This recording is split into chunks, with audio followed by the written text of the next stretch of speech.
النهارده يا فؤاد الشهر الخامس من عمليه رباط الصليب الغضروف. انت بادئ معايا بعد شهر بعد العمليه على طول، صح؟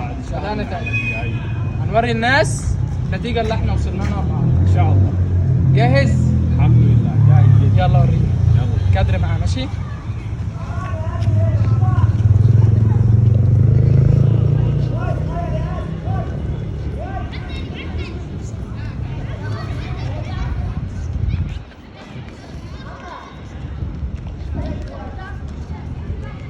صايد صايد يا فؤاد.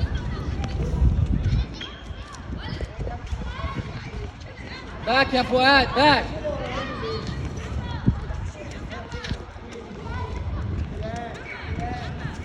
اديني وشك هنا فرونت. باك صايد. روتيشن يا فؤاد، روتيشن كامل. روتيشن.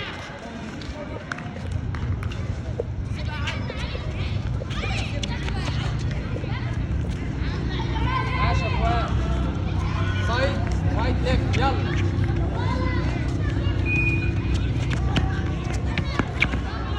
تعالى يا فؤاد.